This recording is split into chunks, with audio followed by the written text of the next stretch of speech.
يا صديق يا من يا عثمان يا حيدر خير شرف الخير يا شكر يا شكر مغفر ولا غير خلائناكم صاحب صدق وصفاء مشرق شائناكم أسماء شمس الضحى بدر الدجى وحق البرق مظهر إلهي يهدي مقتدى إلهكم وصلى الله تعالى على خير خلقه والمبشر محمد وعلى آله وصحبه وبيته أجمعين برحمتك يا أرحم الراحمين برحمتك لا إله إلا الله محمد رسول الله صلى الله عليه وسلم. الحمد لله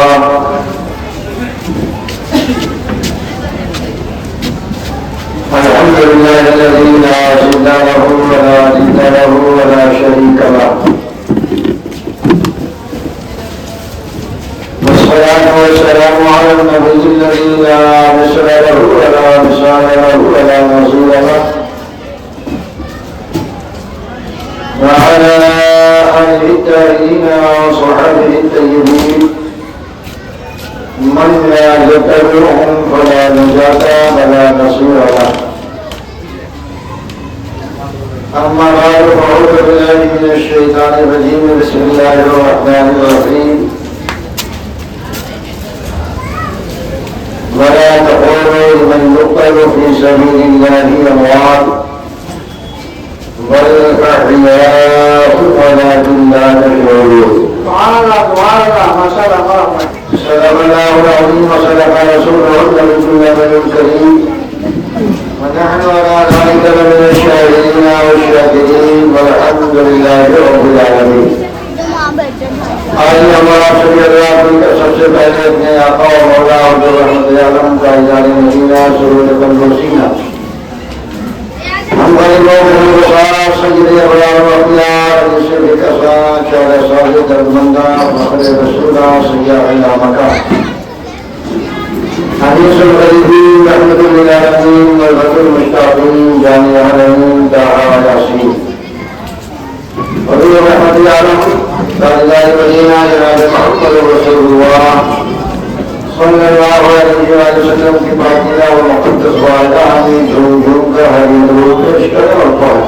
اللہم صلی علی سیدنا و شفیعنا وحبیبنا مولانا محمد وعلى وسلم صلاة وسلاما علیک سیدی حبیبنا یا رسول اللہ، صلاة وسلاما علیک یا نبی اللہ صلی اللہ تعالی علیہ وسلم. نبی و آل نبی پر محبت سے پارا پڑھ لیں. اللهم صل على سيدنا وشفيعنا حبيبنا مولانا محمد وعلى وسلم صلاة وسلاما عليك سيدي حبيبي يا رسول الله، صلاة وسلاما عليك يا نور الله صلى الله تعالى عليه وسلم.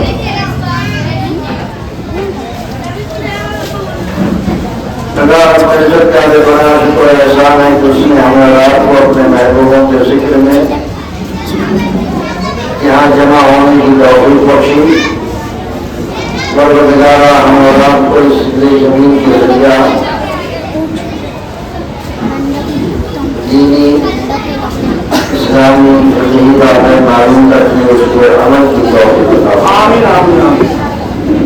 خاص طور سے شہدائے کربلا کی سوانح حیات سیدھا پڑھ کر اس کے ہم سب کو عمل کی توفیق عطا فرمائے.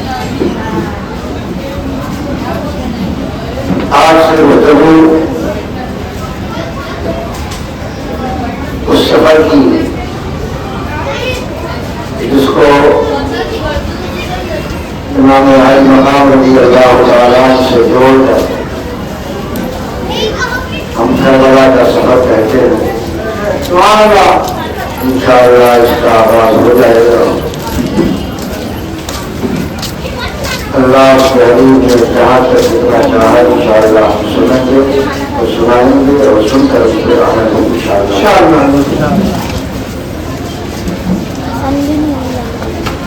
آج سے جو کہ تاریخ کا آغاز ہو رہا ہے، اس لیے اس میں آپ قرآن خطیبانہ غرب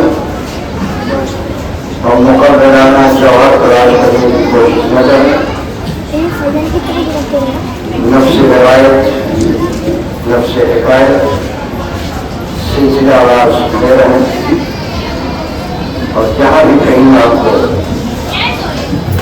بات بھلی لگے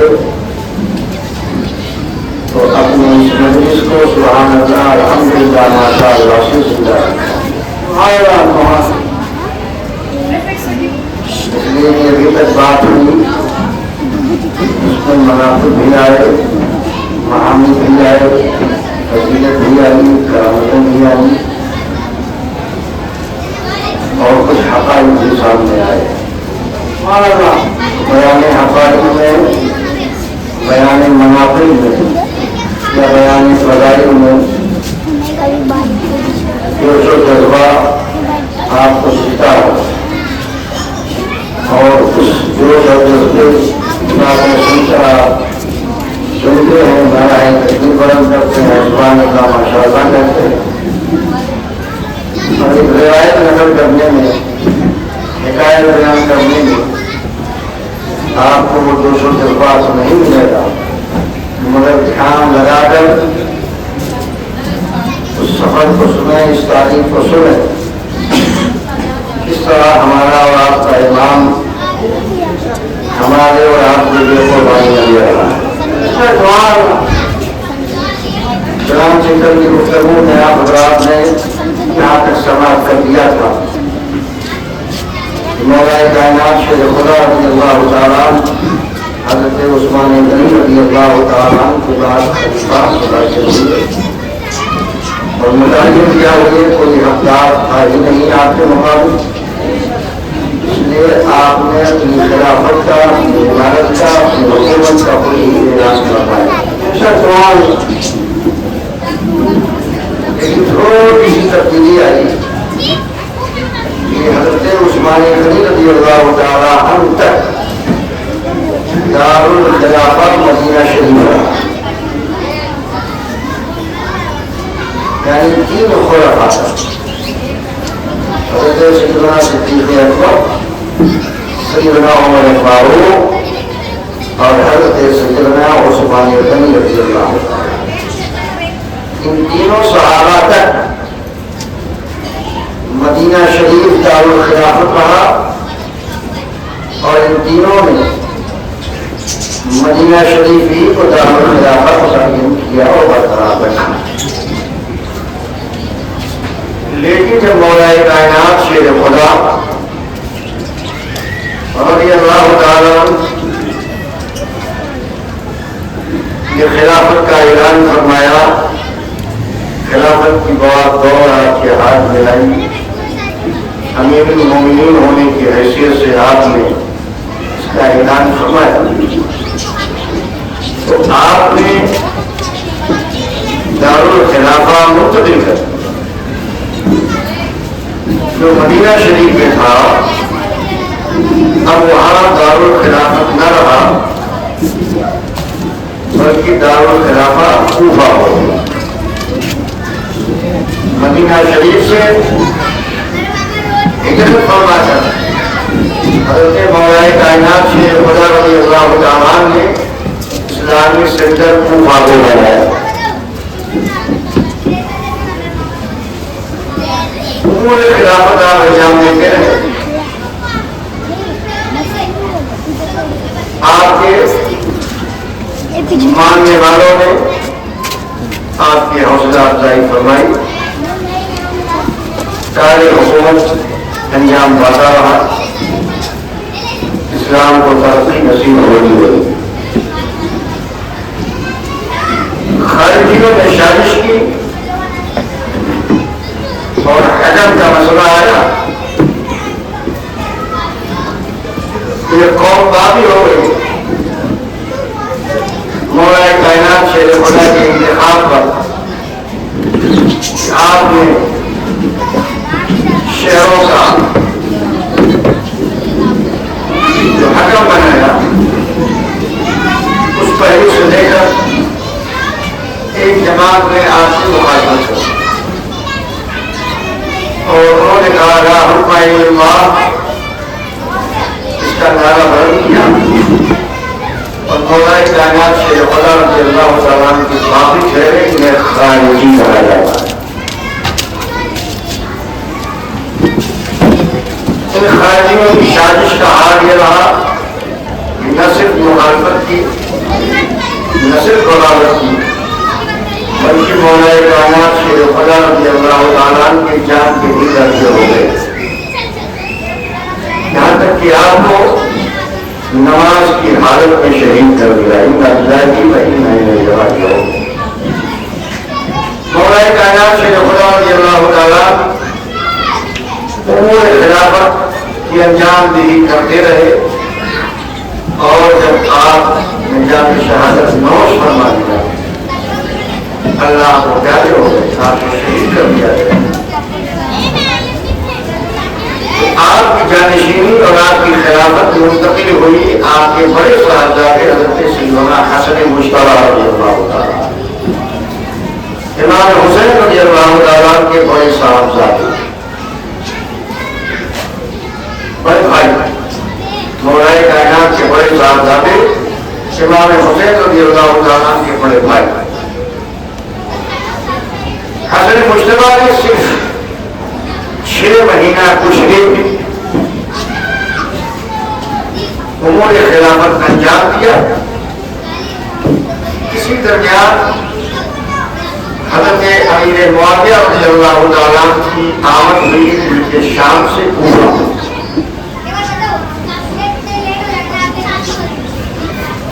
جب آپ کوفہ تشریف لائے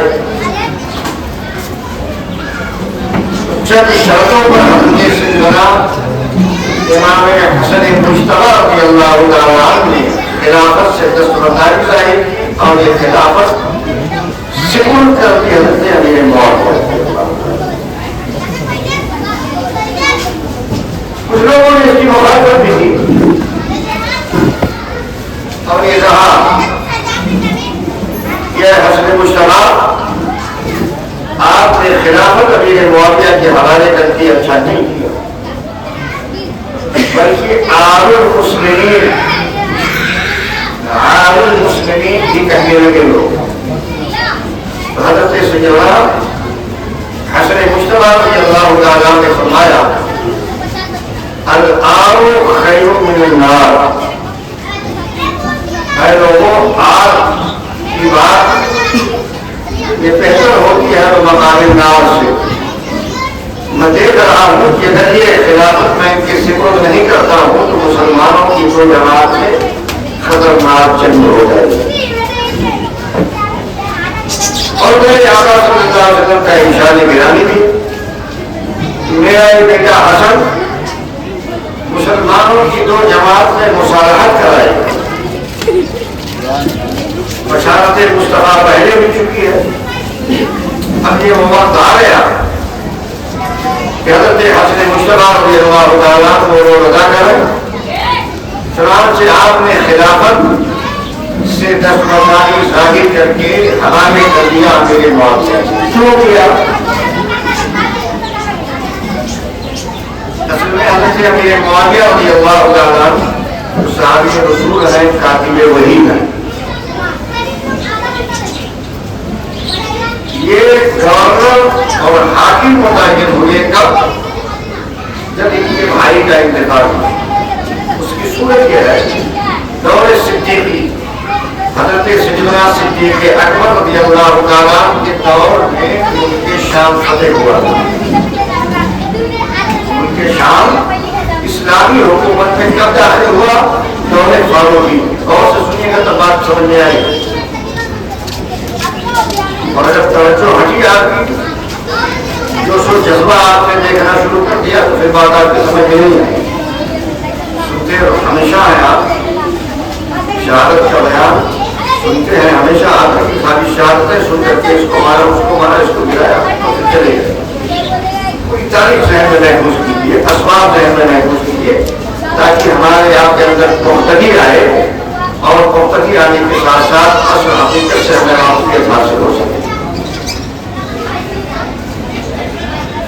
دور صدیقی میں سیدنا صدیق اکبر رضی اللہ تعالیٰ کے عہد پاکیزہ میں ملک شام فتح ہوا۔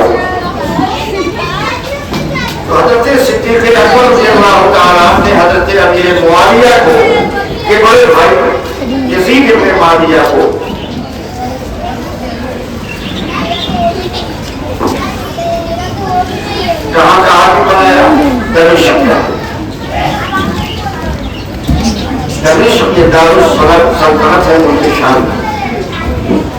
دمشق میں جس امیر کی حاضری ہو چکی ہے وہی حضرت سیدہ زینب اللہ تعالیٰ کا مزار پاک ہے اور پورا علاقہ وہ زینبیہ ہی کے نام سے مشہور معلوم ہے.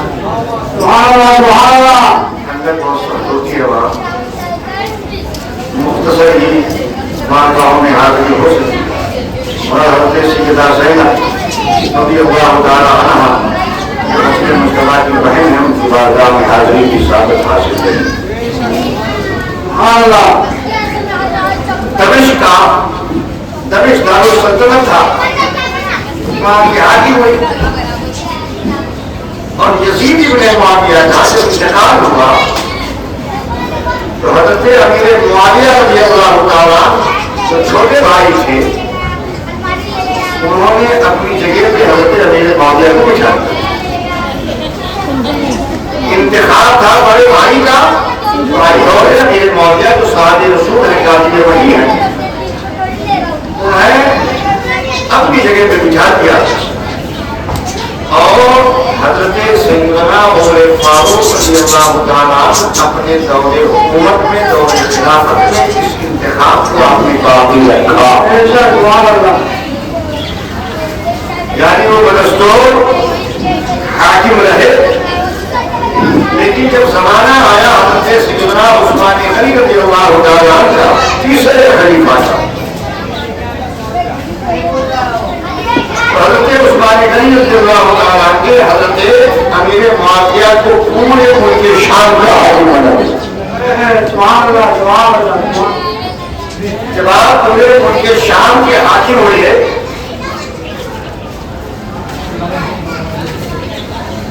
ظاہر سی بات ہے کار سلطنت کار حکومت انہوں نے اپنے بھائی سے بھی سیکھا اور جب خود اس جگہ پہ آئے تو آپ نے کافی مہارت حاصل کر دی. یہی وجہ ہے فتوحات پر فتوحات کامیابی پر کامیابی عروج پر عروج بلندی پر بلندی آپ کو حاصل ہوتی ہے. جس طرح فتوحات کا دور فاروقی میں رہا ایسے ہی فتوحات کا دور حضرت امیر معاویہ کے جب آپ تاریخ پڑھیں گے تو آپ کو اندازہ ہوگا بلکہ وہ جامع مسجد دمشق بہت بڑا گرجا گھر تھا عیسائیوں کا بہت بڑا مرکز تھا. اسے فتح کرنے والے اور اس جامع مسجد کو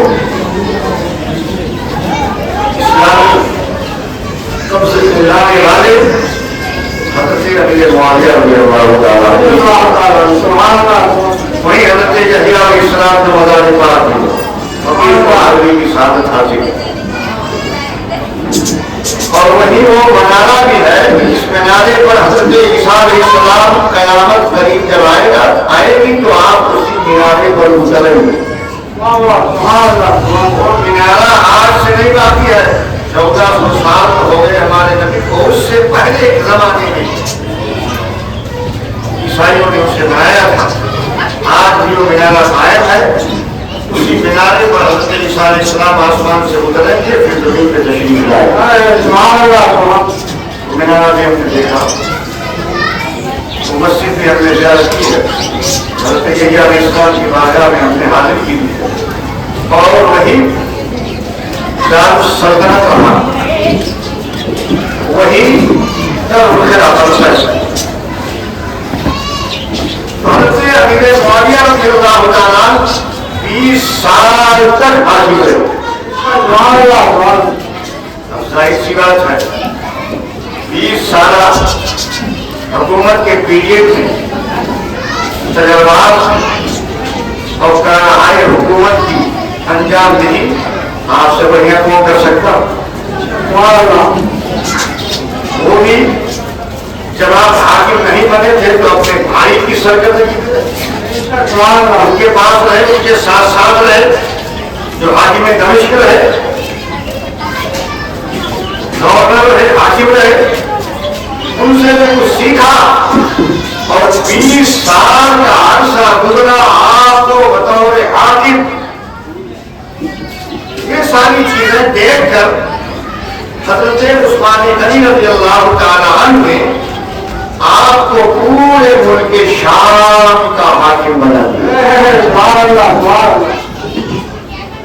حضرت مولانا کائنات شیخ خدا رضی اللہ تعالیٰ عنہ کہ دور حکومت میں آپ بحیثیت حاکم شام کام کرتے رہے, اسلام کو ترقی دیتے رہے. خلافہ کہاں رہا؟ کوفہ میں. جب مولانا کائنات شیخ خدا رضی اللہ تعالیٰ کو شہید کر دیا گیا اور آپ نے خلافت منتقل فرمائی حسن مجتبیٰ کو, تو حضرت حسن مجتبیٰ رضی اللہ تعالیٰ نے دیکھا کہ اس موقع پر مسلمانوں میں دو گروپ ہو رہا ہے. کچھ لوگ تو ہماری طرفداری میں, اور کچھ لوگ ایسے بھی ہیں جو حضرت امیر معاویہ کی طرف. تو اسلامی نظام میں, اسلامی حکومت میں کہیں یہ اختلاف کا سبب نہیں ہے. رجحانات کی بنیاد پر غور کرنا. ہمارے اسلاف نے صرف رجحان کو پڑھ کر, رجحان کو دیکھ کر حکومتیں چھوڑ دی ہیں. رجحانات کو دیکھ کر لوگ اس کو پتہ نہیں کیا جانا چاہتے, لیکن جب تاریخ پڑھیں گے, حالات معلوم کریں گے تو آپ کو زیادہ ہوگا. ہمارے اسلاف نے جنگ و جدال, فساد, لڑائی, لفڑا جھگڑا پسند نہیں کیا. آج حکومت کے لیے کیا نہیں ہوتا, لفڑے ہوتے, جھگڑے ہوتے, سیدھی حرکتیں ہوتی. لیکن ہمارے اسلاف نے جب حکومتی سطح پر اختلاف کی صورت کو دیکھا ہے تو حکومت کو بالائے طاق کر دیا. حسن مجتبیٰ دیکھ رہے ہیں کہ کچھ تو خارجیوں کی سازش کے شکار ہو رہے ہیں اور کچھ محبت اہل بیت کا دم بھر کر ادھر زور لگا رہے ہیں, تو کہیں ادھر اور ادھر والوں میں اختلاف پیدا نہ ہو جائے. ادھر اور ادھر والوں میں اختلاف پیدا نہ ہو جائے.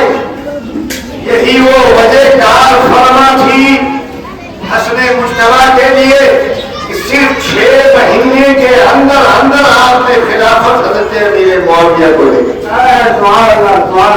امیر معاویہ آپ اب صرف ملک شام کے حاکم نہیں بلکہ اسلامی سلطنت کے خلیفہ بن رہے ہیں. پھر آپ نے 20 سال حکومت کی اور 20 سال آپ خلیفۃ المسلمین ہوئے. امیر معاویہ رضی اللہ تعالیٰ کی کل دور حکومت 40 سال رہی.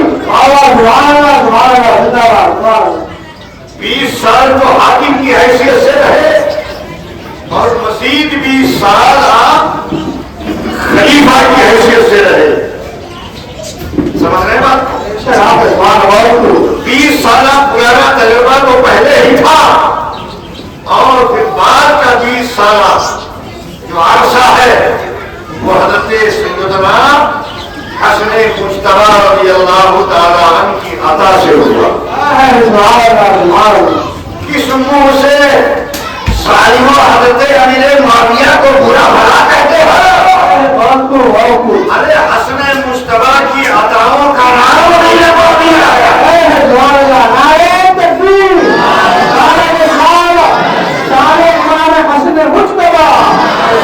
جماعت میں جو کچھ تماشا اور پیدا ہو رہے ہیں جو تاریخ کے الٹ پھیر کو دیکھ کر امیر معاویہ پر ترس کرتے ہیں.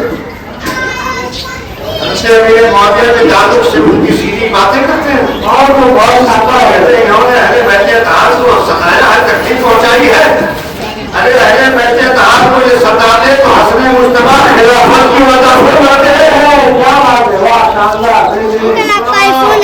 روپیہ دے دینا آسان ہوتا ہے, مال دے دینا آسان ہوتا ہے, کھانا کھلا دینا آسان ہوتا ہے, گھر دے دینا آسان ہوتا ہے, چھوٹا موٹا حصہ, چھوٹا موٹا شہر دے دینا حکومت کے لیے یہ آسان ہوتا ہے, مگر پوری سلطنت اسلامیہ کی باب و ڈور کسی کے حوالے دے دینا تو کوئی چھوٹا انعام نہیں ہے اور نہ حسن مجتبیٰ کسی چھوٹی ذات کا نام ہے.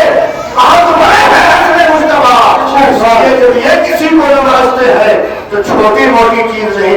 پوری حکومت عطا فرما۔ امیر معاویہ عطائے حسن مجتبی مجتبی نے انہیں عطا کر دیا۔ پوری خلافت علی حاکم تو پہلے ہی سے تھے، خلافت بھی عطا فرما۔ امیر معاویہ خالیہ امیر المومنین نہیں، امیر شہر نہیں، امیر ملک نہیں، بلکہ پوری سلطنت اسلامیہ کے خلیفہ ہو، مسلم ہو۔ خلافت جو کہ خارجیوں کے طوفان میں بڑا طوفان برپا بنا، اس لیے حضرت امام حسن اور امام حسین یہ دونوں خلافت ان کے سپرد کرنے کے بعد مدینہ شریف سے واپس چلے، اپنے باپ کے دور یعنی مولا کائنات شیر خدا کے دور حکومت میں اپنے باپ کے ساتھ حسنین کریمین کہاں رہے؟ کوفہ میں۔ پیدا تو مدینے میں ہوئے، لیکن جب مولا کائنات نے ہجرت فرمائی اور اپنی دارالخلافت کو منتخب کیا کوفہ اور آپ تشریف لائے تو باپ کے ساتھ یہ دونوں شہزادے لیا۔ لیکن جب خلافت حسن مجتبی کے ذریعہ حوالے کر دی گئی اس کے امیر معاویہ رضی اللہ تعالیٰ عنہ، تو حضرت حسنین کریمین پھر مدینہ شریف واپس آ گئے اور 20 سال تک حضرت امیر معاویہ رضی اللہ تعالیٰ نے شاندار امور خلافت انجام دیا۔ عمدہ دور پر آپ کی عمارت بھی رہی اور بہترین سے بہترین آپ کی خلافت بھی رہی۔ فتوحات ہوتے رہے، میں نے عرض کیا کہ جامع مسجد دمشق کی جامع مسجد جو جامع اموی کہلاتی ہے یہ بھی آپ ہی کے فتوحات کا حصہ ہے، آپ ہی کے فتوحات کا حصہ ہے۔ چلتا رہا تو امیر معاویہ رضی اللہ تعالیٰ کی تعلق سے ایک باتیں ہو آج اپنوں میں چھوڑی گئی چیزیں آئی ہیں، اس کا جواب میں نے دے دیا۔ جنہیں پوری حکومت عطا کرتے ہیں حسن مجتبی استاد کا نام امیر معاویہ، معصوموں سے امیر معاویہ کو الٹا سیدھا کہتے ہیں۔ اگر وہ عطاؤں کے لائق نہ تھے تو حضرت حسن مجتبی کی اتنی بڑی دولت ان کے سپرد، خلافت ایک کوئی چھوٹی چیز نہیں ہوتی۔ امیر تو کوئی بھی بن سکتا ہے مگر خلیفہ ہر کوئی نہیں بن سکتا۔ امیر تو ہر کوئی بن سکتا ہے مگر خلیفہ ہر کوئی نہیں بن سکتا۔ اور جسے خلیفہ حسن مجتبی بنائے ظالموں تمہیں کیا پہنچتا ہے انہیں بنانا ہے۔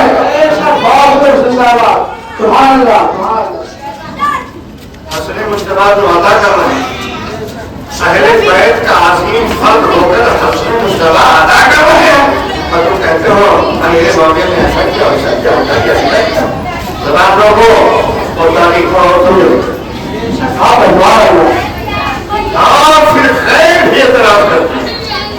اپنے جو اعتراف کرتے تھے وہ میں نے جواب دے دیا کچھ خیر ہے جو بھی بولتے ہیں وہ سیدھا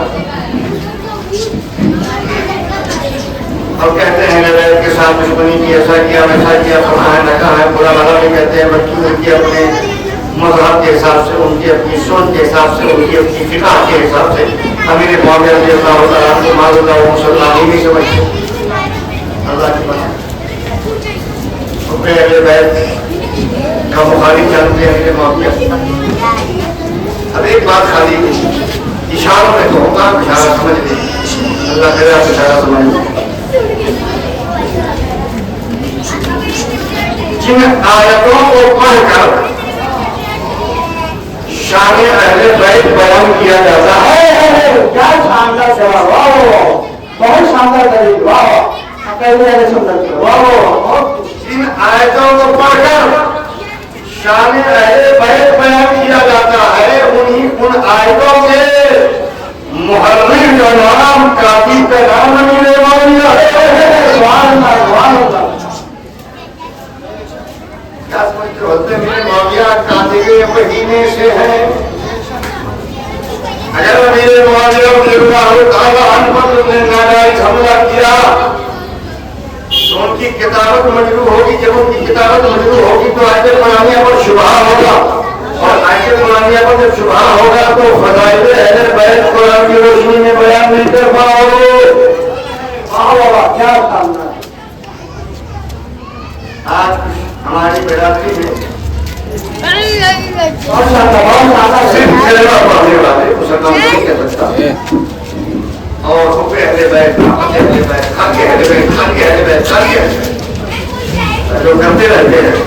تو آپ سمجھ گئے حق اہل بیت, حق اہل بیت, یا حسین یا حسین, یا علی یا علی, یا فاطمہ یا فاطمہ, کیونکہ آپ کو جنت کا لکھ رہے ہیں. تو ان سے آپ کہہ دو, ان سے آپ کہہ دو کہ جن آیتوں کو پڑھ کر تم شان حسین بیان کرتے ہو, شان فاطمہ بیان کرتے ہو, اور مولائے کائنات بیان کرتے ہو, شان حسین عالم بیان کرتے ہو, انہی آیتوں کے محرر کا نام حضرت امیر معاویہ ہے.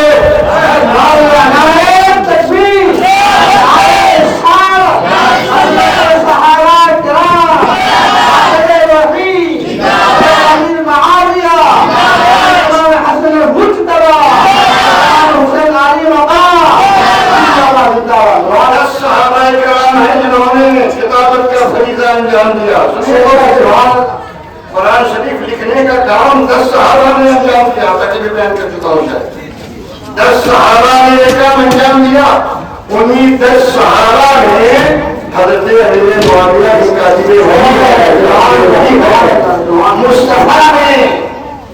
مصطفیٰ نے اپنے دور میں, اپنی حیات میں قرآن امیر معاویہ سے لکھوایا. امیر معاویہ امین نہ ہوتے, اگر خائن ہوتے, بغض والے ہوتے, حسد والے ہوتے, اہل بیت اطہار کے حوالے سے ان کے دل میں کوئی کینہ ہوتا, خیانت کرنے والے ہوتے, خائن ہوتے, تو مصطفیٰ پیارے ہرگز ہرگز انہیں کتابت پر معمول نہ فرماتے. ہرگز ہرگز حضرت عمر فاروق انہیں حاکم کی حیثیت سے جوش پر قائم نہ رکھتے.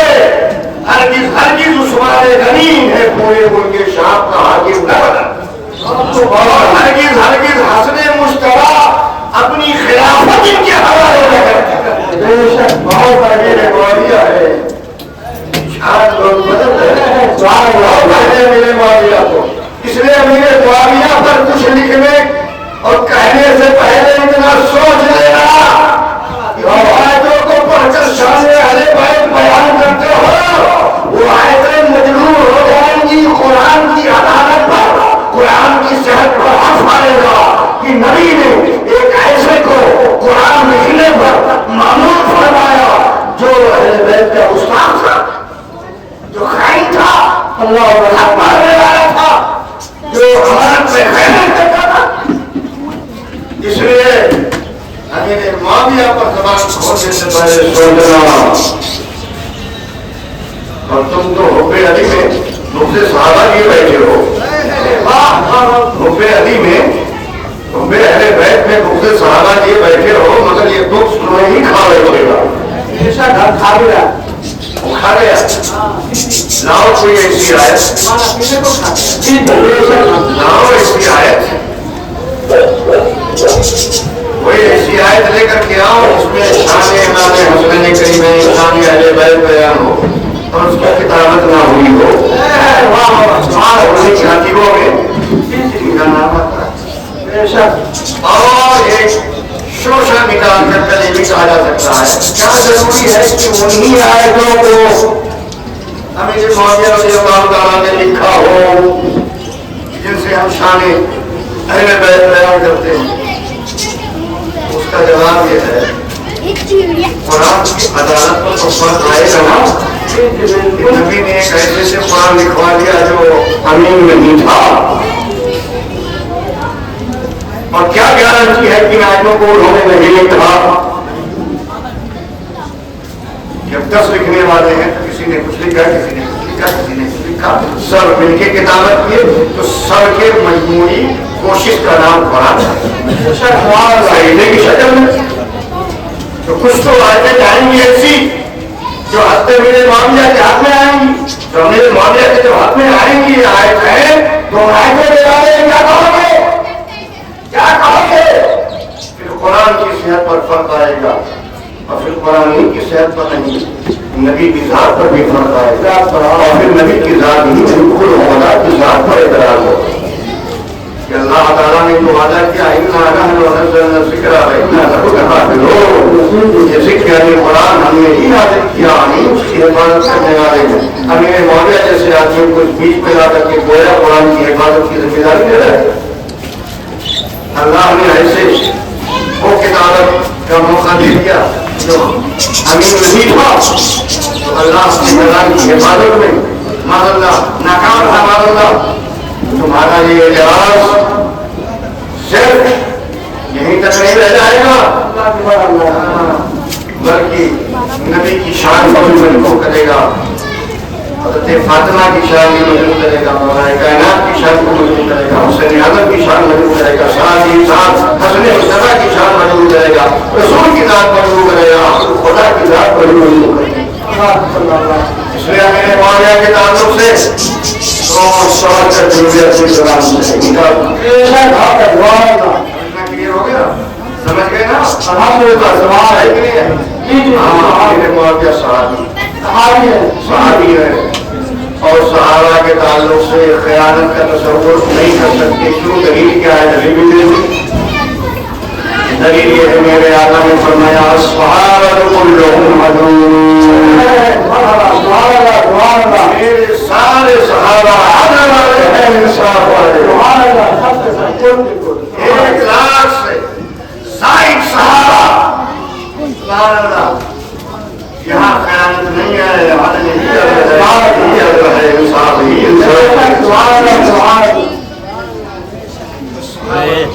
کلھم عدو۔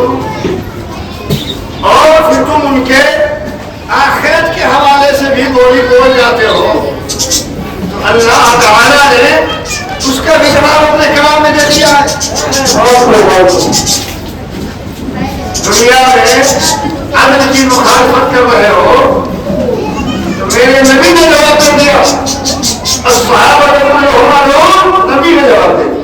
آخرت کے حوالے سے جو اعتراض کرتے ہو تو اس کا جواب صرف خدا نے قرآن میں دے دیا، کیا وَكُلًّا وَعَدَ اللَّهُ الْحُسْنَىٰ، وہ جماعت ہے صحابہ کی، میرے نبی کے غلاموں کی وہ جماعت ہے جن میں سے ہر ایک کے لیے اللہ نے بھلائی کا وعدہ کر دیا ہے، اور اللہ کا وعدہ وفائی کے سوا کچھ نہیں۔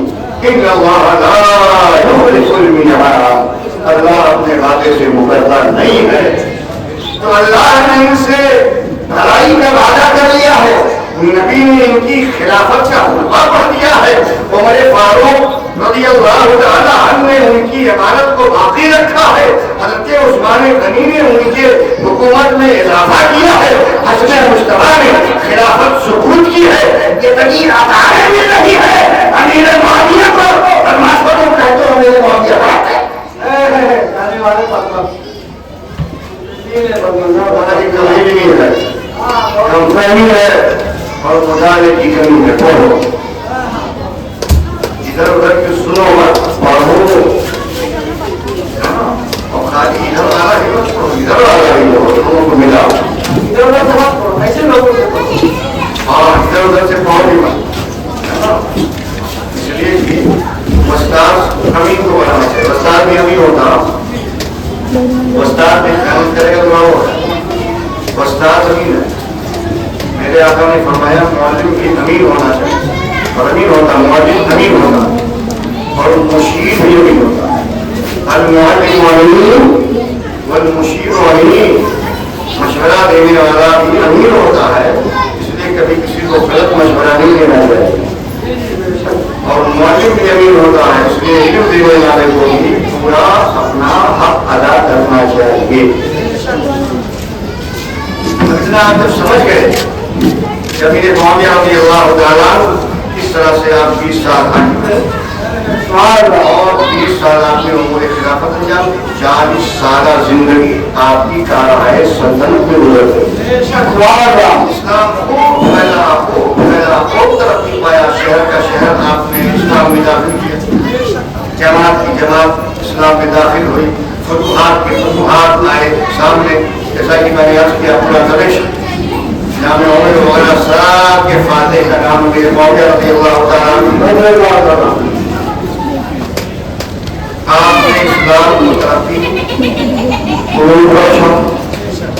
سلطنت میں اضافہ کیا، سلطنت اسلامی ہو ترقی۔ کل نفس ذائقۃ الموت، ہر نفس کو موت کا مزہ چکھنا، ہر پیدا ہونے والے کا ایک یوم آخر ہے دنیا، ہر کسی کو اللہ سے ملاقات کرنی، امیر بھی جاتا ہے غریب بھی جاتا ہے، صاحب ہدا بھی دنیا سے جاتا ہے، بلا ہدا انسان بھی دنیا سے جاتا ہے۔ وقت پورا ہو گیا، قضا آ گئی، جب قضا آنی ہوئی تو حضرت امیر معاویہ رضی اللہ تعالیٰ سے لوگوں نے پوچھا حضور آپ کا تخت نشین کون ہوگا؟ تو اس وقت چونکہ جناب اس کا ذکر آنے والا وہ جناب کے کہنے کے لائق نہیں ہے، ان کی شرارتیں ان کی بدماشیاں عیاں تھی۔ حضرت امیر معاویہ رضی اللہ تعالیٰ نے اسی کی طرف اشارہ کریں تو میرا تخت نشین تو یہ ہوگا، لیکن پھر خدا نے سمجھایا اور بتایا بیٹا پر وقت میرا جانشین تو تو ہی ہوگا، لیکن کچھ نصیحتیں فرمائی، انہیں نصیحتوں میں سے یہ بھی نصیحت رہی کہ خاندان نبوت کو کھلانے سے پہلے کھانا نہیں، ان کو پہننا نہیں، یہ انہی کی امانت ہے۔ امیر معاویہ کے نصیحتوں میں سے یہ نصیحت قابل توجہ ہے۔ امیر معاویہ فرماتے ہیں یہ امانت جو ہم تک پہنچی ہے وہ انہی کا حصہ ہے۔ حسن مجتبیٰ نے دیا، امیر معاویہ نے لیا، اور لینے کے بعد احسان مانتے ہوئے ارشاد فرمایا یہ انہی خاندان نبوت کی امانت ہے۔ بیٹا اس امانت کو انہی کے حوالے کر۔ یہ کہاں کی بات ہے؟ جامع مسجد دمشق، جس کو سینٹر بنایا امیر معاویہ نے پورے ملک کے شام میں، اور وہیں تخت قائم ہوا اور اسی تخت پر یزید بیٹھا۔ نصیحتیں ساری آپ نے کر، باپ کی موجودگی شریف بیٹے کے لیے بہت بڑی رکاوٹ ہے۔ اللہ نہ کرے آپ کے بیٹوں میں سے کوئی بیٹا بد کردار ہو، بد عمل ہو، اللہ آپ سب کے بیٹوں کو اچھا عمل والا بنائے، اچھا کردار والا بنائے۔ اللہ نہ کرے آپ کا کوئی بیٹا بد کردار ہو۔ یہ بھی ایک بہت بڑی نعمت ہے، اور آپ اس کے بگڑنے سے بچنے کے لیے اللہ سے دعا مانگتے رہنا چاہیے۔ اگر کوئی اولاد بگڑ گئی اتفاق سے تو اس بگڑی ہوئی اولاد کے لیے باپ بہت بڑا روک ہوتا، جگہ جگہ باپ اس کے لیے رکاوٹ بنتا۔ لیکن اگر باپ قضائے الہی باپ دنیا سے چلا جائے تو سلط ہو جائے تو یہاں جناب بالکل آزاد ہو جاتے۔ اب نہیں ہے کوئی روکنے والا، اب نہیں ہے کوئی توڑنے، جو سمجھ میں آئے کرو، جیسا چاہے کرو۔ کچھ شادی دماغ باپ کی موجودگی میں بھی شرارت کر بیٹھتے ہیں، لیکن اگر باپ چلا جائے تو بالکل ننگے ہو جاتے ہیں، ایک دم بالکل آزاد ہو جاتے ہیں، کوئی حال نہیں کا۔ عادتیں بگڑی تھی پہلے سے، یہ اور بات ہے کہ امیر معاویہ پر ظاہر اگر ایک کسی کے بارے میں کوئی چیز شرعی ثبوت نہ مل جائے، ظاہر نہ ہو جائے تو کیسے لگا سکتے ہیں؟ لیکن جب ثبوت مل جائے گا، باتیں ظاہر ہو جائیں گی، سب کا حکم لگے گا۔ حضرت امیر معاویہ کے انتقال تک یزید کی خواستوں کا کسی کو کوئی علم نہیں، اندر رہا ہوگا کبھی، لیکن جب حضرت امیر معاویہ رضی اللہ تعالیٰ کا انتقال ہو گیا تو اس کی خباثت بالکل پیدا ہو گئی، شراب خوری عام ہو گئی، زناکاری عام ہو گئی، نمازوں کی فرضیت سے بالکل ہاتھ اٹھا لیا، من میں آیا پڑھا، من میں آیا نہیں پڑھا۔ ہر طرح کی ایک بگڑی اولاد میں جو رنگ پیدا ہوتا ہے وہ سارا رنگ پیدا ہو گئے،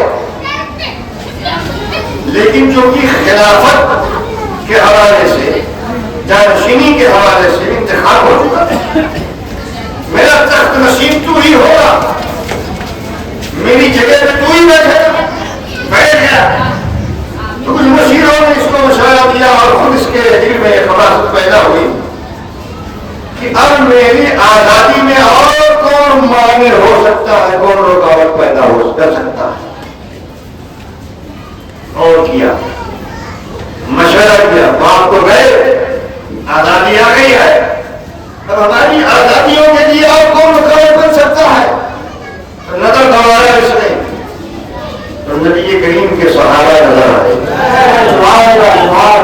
صحابہ بڑے بڑے جلے صحابہ نظر آئے، اور انہیں صحابہ کے ساتھ ساتھ حضرت امام حسین رضی اللہ تعالیٰ کی ذات بھی۔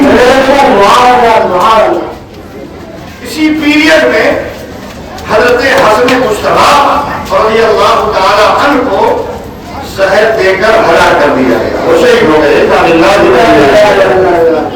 اسی پیریڈ میں سازش کے شکار ہوئے، زہر دے کر کے حضرت سیدنا حسن مصطفیٰ کو شہید کر دیا گیا، اللہ کو پیارے ہو بچے کو امام حسین یہ ادھر تخت نشین ہوا، نگاہ دوائی، مدینہ پر نگاہ رکھو، مکے پر نگاہ رکھو، مکے کے حالات کا جائزہ لو، مدینے کے حالات کا جائزہ لو، اس شہر کا اس شہر کا وغیرہ وغیرہ، سارے شہر میں جتنے بھی اسلامی سلطنتیں تھیں، اسلامی حکومت میں جتنے بھی شہر آتے تھے، جتنے بھی آبادی اور جتنا بھی خطہ آتا تھا، ہر شہر، ہر قریہ، ہر دیہات پر نگاہ دوڑایا، خاص طور سے مدینہ طیبہ اور مکہ المکرمہ پر بھی نگاہ دوڑایا۔ کہا میرے لیے رکاوٹ کون ہو سکتا ہے؟ نگاہ دوڑائی تو یہی اجلے صحابہ کرام جن کا چرچا لوگوں کی زبان پہ تھا، اور خاص طور سے حضرت امام حسین رضی اللہ تعالیٰ، اور کوئی بچا ہی نہیں۔ مولا کائنات شیر خدا بھی چلی گئی، حضرت فاطمہ الزہرا رضی اللہ تعالیٰ عنہا بھی چلی گئی، ماں عائشہ بھی چلی گئی، سارے لوگ چلے گئے، سارا اللہ کو پہلے ہو گئی۔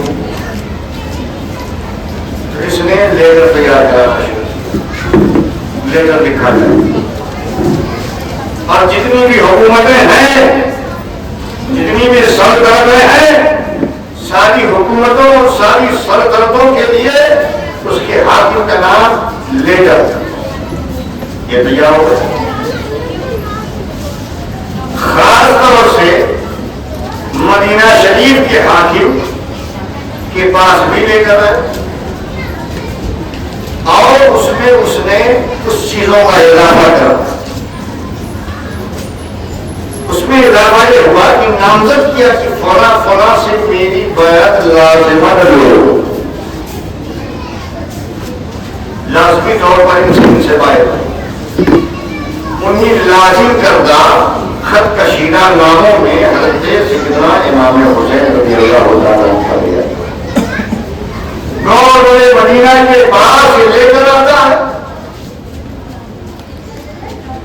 خبر پھیلتی ہے، پیغامات عام ہوتے ہیں۔ مدینہ شریف کے دور میں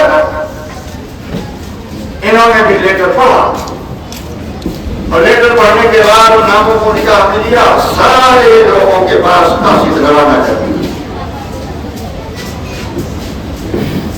لیکن یہ کام یزید تخت پر فوراً بیٹھتے ہی نہیں، عرصہ گزرا، اور اس کے آزادی کی خبر پھیلی، خباثتوں کا چرچا بار بار ہو چکا تھا، اور شدہ اس کے آزادی کی خبر حسین آدم کو ہی مل چکی تھی۔ ایسا نہیں کہ حضرت امام حسین بے خبر تھے، حضرت سیدنا امام حسین رضی اللہ تعالیٰ عنہ کے پاس بھی لے کر پہنچا،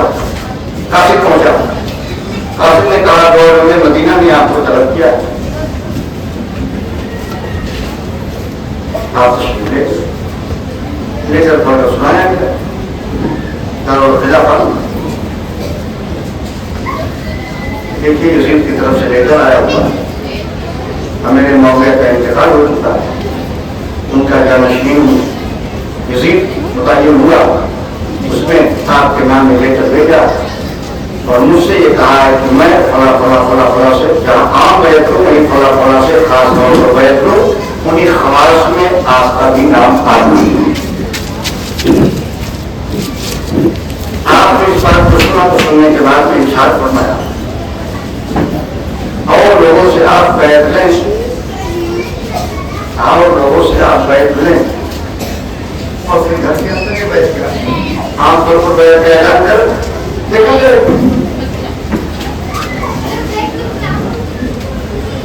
دیکھا جائے سیدھی سی بات کہی اور آپ واپس آ جائیں دوبارہ پھر آپ کو بلائے، لیکن جب آپ حاضر ہوئے تھے اور ایک جواب دے کر آپ نکلے گورنر مدینہ کو کہ عام طور پر لوگوں سے بیعت کا اعلان کریں، اسی میں مجھے بھی دعوت دیں جو اللہ کو منظور ہوگا دیکھا جائے، تو چھوڑ کر بیعت کی اندروں میں خانہ بیعت کیوں، گھر کے اندر بیعت کیوں، آپ بیعت لیجیے دیکھا جائے۔ تو جب آپ اٹھ کر چلنے لگے تو گورنر مدینہ کے پاس بدبخت ازلی بھی کہیں گے مروان موجود تھا، وہی مروان جس کا ذکر میں کر چکا ہوں۔ جب ہشام بن ملک نے حرم کعبہ میں پوچھا تھا یہ کون ہے، امام زید العابدین کے بارے میں سنا تھا تو اس نے کہا اللہ عالم، تو فضل تک شاید نے وہیں کھڑے کھڑے اشعار کہے تھے سبحان اللہ، اگر تم نہیں جانتا تو میں بتاتا ہوں، وہ مروان بھی تھا۔ اس مروان نے اکسایا گورنر مدینہ، افسوس تم نے وقت گوا دیا، موقع گوا دیا۔ جب وہ اندر آ گئے تھے تو ان سے سختی کے ساتھ بیعت لینی چاہیے، اب وہ نکل گئے، اب ان پر قابو پانا بڑا مشکل ہو۔ مروان نے بتایا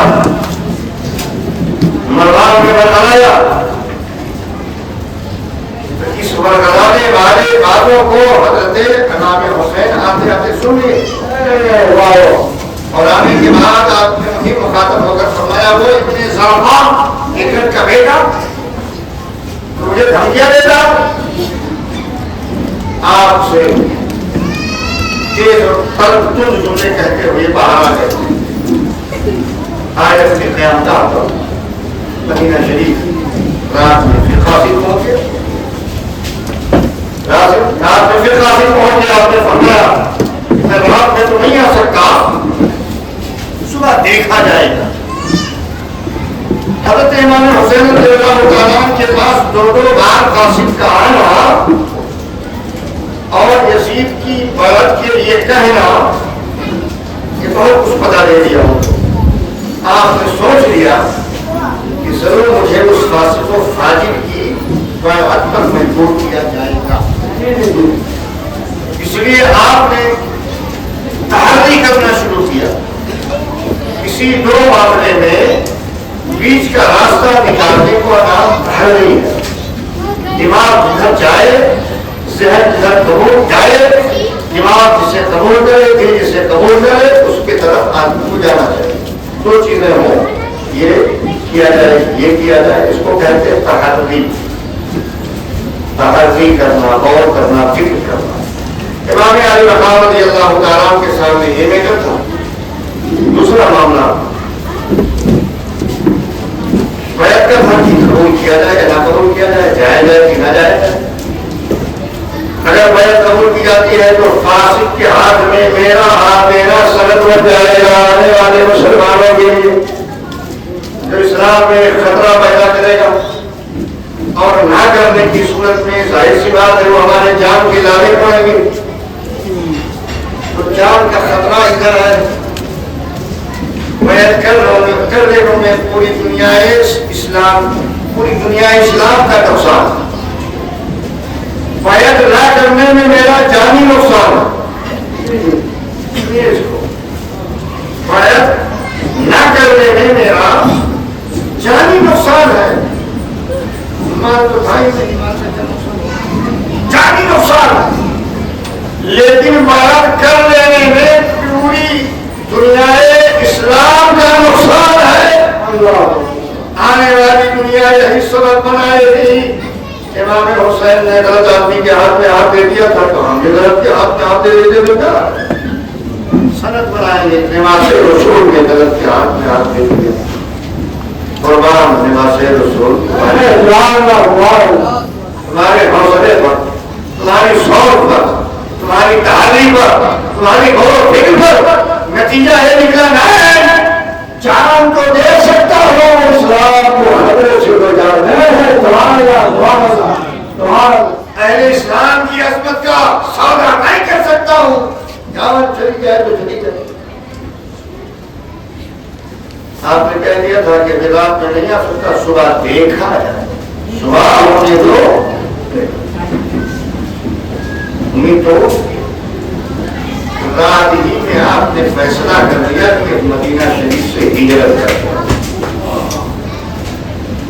مدینہ شریف سے اللہ اکبر، وہ مدینہ جس کے گرد و غبار، جس کے خار بھی ہمارے لیے لائق احترام، اس سے پہلے اپنے باپ کے ساتھ رخصت ہوئی، کوفہ کچھ دن رہے آپ، کوفہ سے جب واپسی ہوئی حسن مصطفیٰ کے ساتھ امام حسین، تو کچھ ہی عرصہ گزرا، کچھ ہی عرصہ ہے بلکہ 20 سال گزرا، 20 سال امام حسن مصطفیٰ اللہ کو پیارے ہو گئے، شہید ہو گئے، بچے ہیں حسین اعظم، ہم مدینہ کی گلیاں جہاں پیدا ہوئی ہے وہ بھی خیر میں، مصطفیٰ کا پیار بھی دماغ میں، فاطمہ زہرا بھی نگاہ میں، سارا پورے مدینے کا نقشہ ہے، پیدائش سے لے کر تک کا سارا ماحول بھی گاؤں کے ساتھ ہے۔ وہ مدینہ یہ تو ہو گیا ان کی پیدائش کے اعتبار سے نسبت، ان کی رہائش کے اعتبار سے نسبت، پیدا ہوئے مدینے میں رہے، کچھ دن کے لیے گئے وہاں، مسافر پڑھ کے مدینے میں آئے اور زندگی کا اکثر حصہ مدینہ میں گزرا۔ یہ تو آپ کے پیدائش کا رشتہ ہے، رہائش کا رشتہ ہے، حقیقت والا رشتہ، سبحان اللہ۔ مدینے کے بارے میں امام مالک سے پوچھو، میرے آقا صلی اللہ علیہ وسلم کی ایک حدیث پاک ہے، منشاء منکم ان یموت فلیمت المدینہ، تم نے کہا کوئی شخص اگر اللہ علیہ چاہتا ہے تو تمنا کرے اسے موت مدینے میں مرنے کی تمنا کرے، اس لیے کہ مدینے میں جو مرے گا سبحان اللہ اس کی موت کا، اس کے مرنے کا الگ ہی ڈھنگ ہوگا، سبحان اللہ۔ دیار مصطفیٰ میں دفن ہونا نصیب ہوگا، جنت البقیع کی مٹی نصیب ہوگی، مصطفیٰ کا پل نصیب ہوگا، صحابہ کا پل نصیب ہوگا۔ میرے آقا نے فرمایا تم نے کہا جو شخص مرنا چاہے تو تمنا کرے اللہ اسے مدینے میں موت۔ امام مالک رضی اللہ تعالیٰ نے اس حدیث پاک کو پڑھا تو مدینہ شریف میں پوری زندگی گزاری، وہیں رہے، لیکن صرف ایک ہی حج کیا، مدینہ کی عظمت بیان کرنے کے لیے بات عظمت مدینہ کے بعد امام مالک رضی اللہ تعالیٰ نے ہوش سوالات و ہوش سوالے کے بعد اور حدیث مصطفیٰ پڑھنے کے بعد احترام کے حوالے سے رہے تو پوری زندگی مدینے میں، مگر کبھی مدینہ شریف میں نہ استنجا کیا نہ پاخانہ کیا۔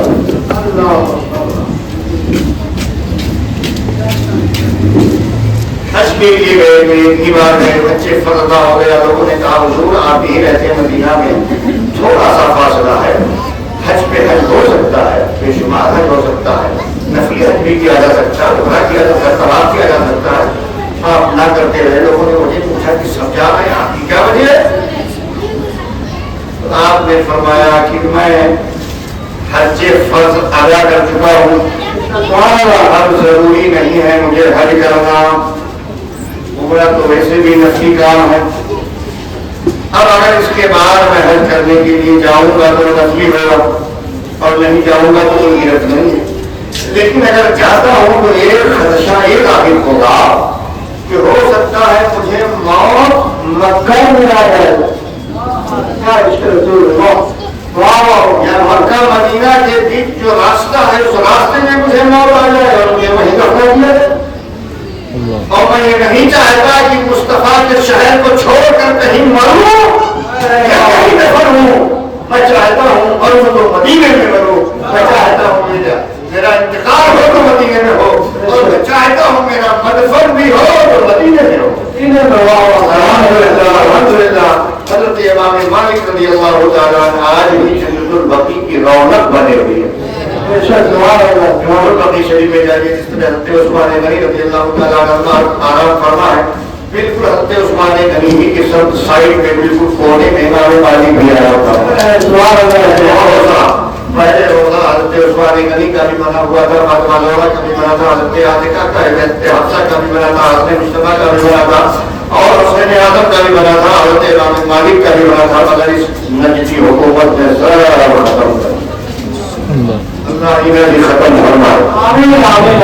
اللہ انہیں بھی ختم فرمائے. سارے روزے تو کی ہے, ساری نشانیاں ختم کر دی ہیں. چاہیے تو عثمان غنی رضی اللہ تعالیٰ کے قبر پر چند پتھر, فاطمہ زہرا کی قبر پر چند پتھر, امام زین العابدین کی قبر پر چند پتھر, سرکار کی صوفیہ نہیں ہے, حضرت فاطمہ کے ساتھ ساتھ حضرت عاتقہ, حضرت حفصہ وغیرہ سب نہیں ہے, چند چند پتھر.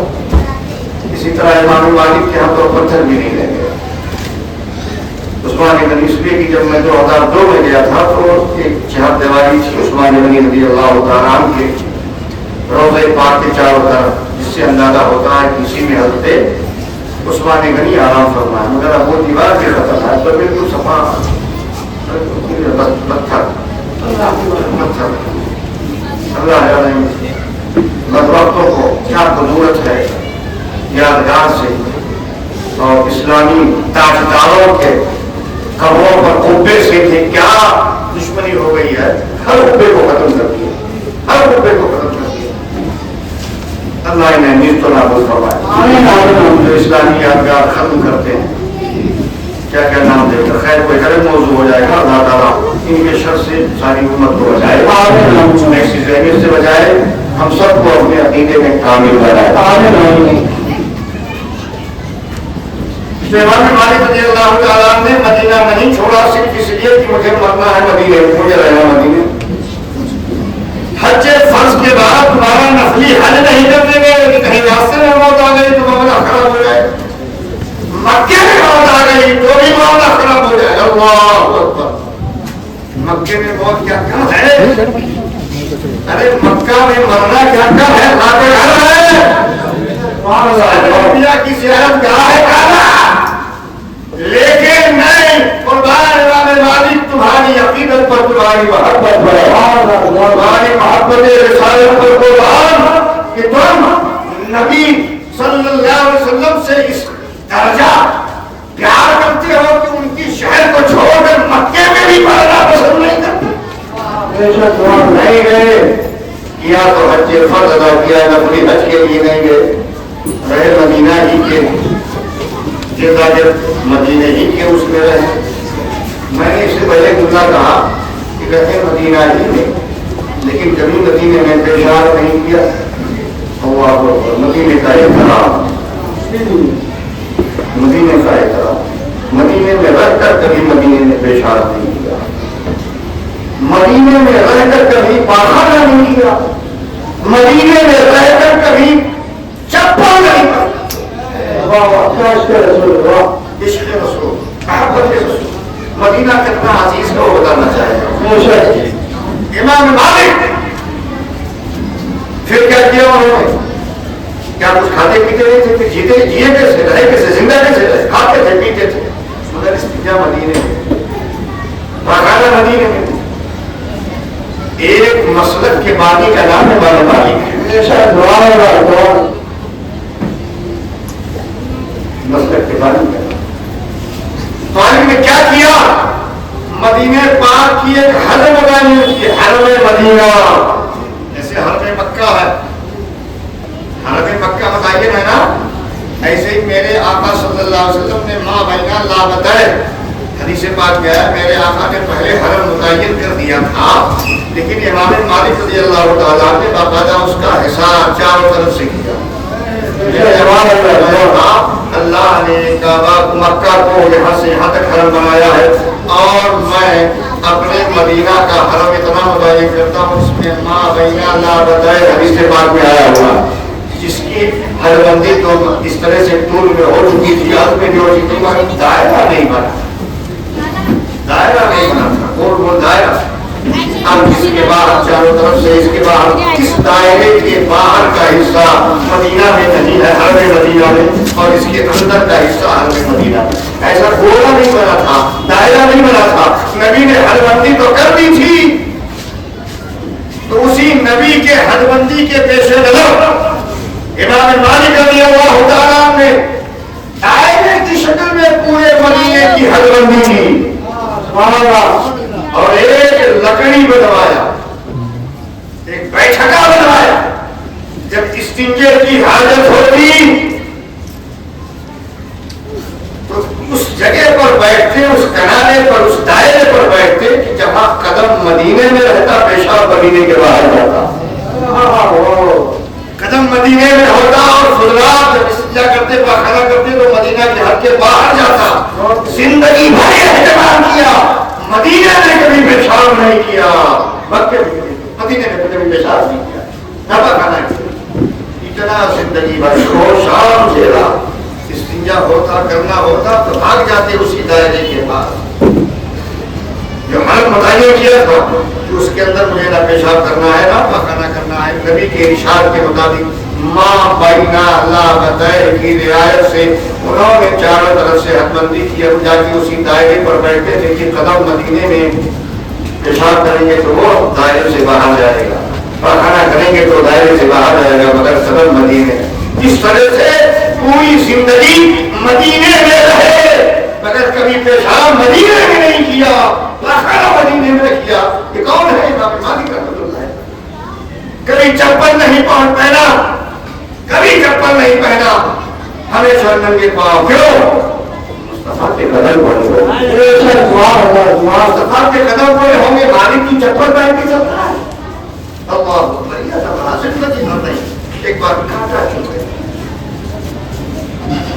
انتقال سے پہلے کانٹا چھوٹ گیا، ظاہر سی بات ہے کہ چپل نہیں پڑے گا تو کچھ نہ کچھ تو کبھی کباب ہو ہی جائے، کانٹا چھوٹ گیا، زخم بن گیا، پھٹ گیا، لوگوں نے نکالنا چاہا،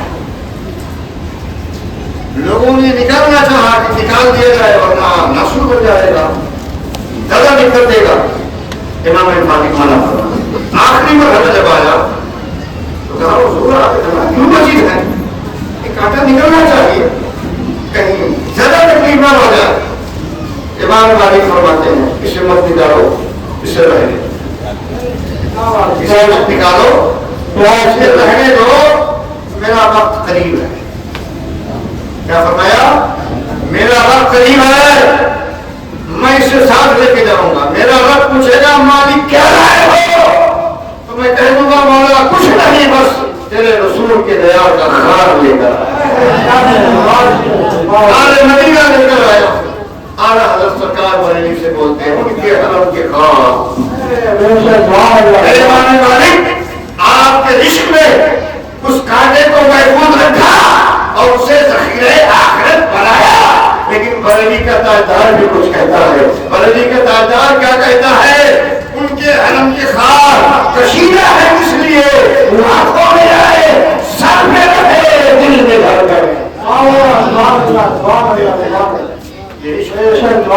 مدینہ کی خار کی عظمت ہے، مدینہ کی فضائیں کتنی پربہار ہوں گی، مدینہ کی خلائیں کتنی پربہار ہوں گی، مدینہ کی سرزمین کتنی پربہار ہوگی، اور کیوں نہ بہار ہو، کیوں نہ پربہار ہو۔ کل خلق میں سب سے اعلیٰ ذات محمد مصطفیٰ فرمائے، جناب سیدنا عمر فاروق اعلیٰ فرمائے، عثمان علی اعلیٰ فرمائے، فاطمہ زہرا اعلیٰ فرمائے، کیوں نہ وجہ کے مقدس ہو۔ اور میرے آقا کے قدم پڑے، قدم پڑے ہیں، اس پورے مدینے کی سرزمین میں میرے مصطفیٰ کے قدم چھوئے ہیں. کیوں نہ حضرات یہ تو دینی نسبت ہو گئی. حضرت امام حسین کا تعلق اس مدینہ سے دو طرح سے ہے. یہ تو عظمت کے حوالے سے، عظمت کے حوالے سے، دوسرے ان کی پیدائش کے حوالے سے. کون آدمی ہے جس کو اپنا آبائی وطن محبوب نہ ہو؟ جہاں وہ پیدا ہوتا ہے فطری طور پر اس کی محبت ہوتی ہے. آپ انڈیا میں پیدا ہوئے ہیں، پاکستان چلے جائیں یا اور کہیں چلے جائیں تو پیدا ہونے کی نسبت بہرحال قائم رہے گی. جب کوئی پوچھے گا کہاں کے رہواسی ہو، کہاں ہے آپ کی پیدائش، آپ کا جب آپ کی جائے پیدائش کیا ہے، آپ فخر کے فخر سے کہو گے میں انڈیا کا رہنے والا ہوں، میں انڈیا کا پیدا بھارتی ہوں، میں بھارت کا رہائشی ہوں. اس طرح سے دنیا کے دوسرے خطے میں آپ جائیں، وہاں سوال کیا جائے تو اپنے بھارت کا ضرور ذکر کرو گے. اور اس شہر میں یہاں نہیں سمجھ میں آئے گا. دوسرے ملک میں آپ گئے اور وہاں لوگوں کے بیچ میں رہ رہے، بڑے اچھی زندگی گزر رہے ہیں، خوب کھا رہے ہیں، کھلا رہے ہیں، بانٹ رہے ہیں، دے رہے ہیں. لیکن ایک خوشی آپ کو اس وقت میسر ہوتی ہے جو کبھی میسر نہیں ہوگی جب آپ کا کوئی انڈیا بھائی آپ کو چمک کر ملو گے، گلے ملو گے. آپ بھی انڈیا سے ہیں جی، وہ کہہ دے گا میں بھی انڈیا سے ہوں. وہ ہے آپ کی آنکھوں میں ماشاء اللہ جنت پہنچ جائے گی، چہرہ کھل جائے گا میرا ایک انڈیا بھائی ہے. خاندانی رشتہ نہیں ہے، محلے کا نہیں ہے، لیکن ملک کی رشتہ ہے. اگر شہر کا مل جائے، اگر آبادی کا مل جائے تو اور آدمی قریب ہو جاتا ہے. یہ فطری محبت ہے، اس سے بھی کوئی بچ نہیں سکتا. اور یہ محبت ودیت کر دی جاتی ہے، ڈال ہو جاتی ہے، آدمی کی فطرت بنا دی جاتی ہے. امام علی مقام وہ تو آپ کی رہائش گاہ بھی ہے، آپ کی پیدائش گاہ بھی ہے. دونوں نسبتیں ہیں. اور شرف کے اعتبار سے احادیث مصطفیٰ میں عظمت کے حوالے سے اس شہر کا اعتبار ہوا ہے. امام علی مقام رضی اللہ تعالیٰ نے اس قاصد کے آنے پر اور پھر واپس کرنے پر رات کی تاریکی میں آپ نے فیصلہ کر لیا اگر میں یہاں رکتا ہوں تو بیعت پر مجبور کیا جائے گا. امت نانا جان، امت محمدیہ، میرے نانا جان کی امت کا استحصال ہوگا، ان کی عظمت پامال ہوگی. اس لیے کہ ہاتھ دینے میں سند بن جائے گی. کرتا مسلمان کہتا رہے گا امام حسین نے بھی تو غلط کے ہاتھ میں ہاتھ دے دیا تھا، سند بنے گی، امت خراب ہوگی، امت تباہ ہوگی. تو اس نقصان کو نہیں برداشت کیا جائے گا. اپنا نقصان برداشت کر لو، چھوڑ دو. آنکھیں فرش میں نہیں، دل کو آ جاتا خیال رسول چھوڑنے کی بات ہے. جہاں پیدا ہوئے ہیں اسے چھوڑنے کی بات ہے. مگر کرتے کیا نہ کرتے. رات کی تاریکی میں امام علی مقام اٹھ کھڑے ہوئے اور پہنچے اپنے نانا جان کی خبریں جناب محمد رسول اللہ صلی اللہ علیہ وسلم کی پاکیزہ بارگاہ میں آئے اور آنے کے بعد عرضی پیش کیے میرے نانا جان اب حالات ایسے پیدا ہو گئے ہیں کہ آپ کے بیٹے کا اس شہر میں رہنا دوبھر ہو گیا. ظالموں نے جابروں نے رہنا دوبھر کر دیا ہے. غلط چیز کے لیے مجبور کیا جائے گا. نانا جان اب آپ کا مدینہ چھوڑنے جا رہا ہوں، اجازت عطا فرمائیں. عرضی پہ عرضی پیش کر رہے ہیں، اپنا بچپنا یاد دلا رہے ہیں، اپنی زندگی کے دوسرے ایام یاد دلا رہے ہیں. آقا کی بارگاہ میں پیش کرتے ہوئے نانا جان اجازت دے دو میں وہی حسین ہوں جو آپ کی زلفوں سے کھیلا کرتا تھا. میں وہی حسین ہوں جسے آقا آپ اپنے کندھے پر سوار کیا کرتے تھے. کہ میرے آقا وہی حسین ہوں جنہیں گود میں لے کر آپ لوہیاں دیا کرتے تھے. اے میرے آقا میں وہی حسین ہوں کہ خطبہ دیتے وقت اگر میں مسجد میں آ جاتا تو آپ منبر سے اندر پڑھتے تھے، مجھے آگوش میں لے لیتے تھے. اے میرے نانا جان میں وہی حسین ہوں کہ نماز کے اوقات میں اگر کبھی میں نے بچپنے کی حالت میں آپ کے پیٹھ پہ سواری کر لی ہے تو آپ نے مجھے اتارنا پسند نہیں کیا، اپنے سجدوں کو لبا کر دیا. نانا جان مجھے اجازت دے دو، دل بھرتا جا رہا ہے.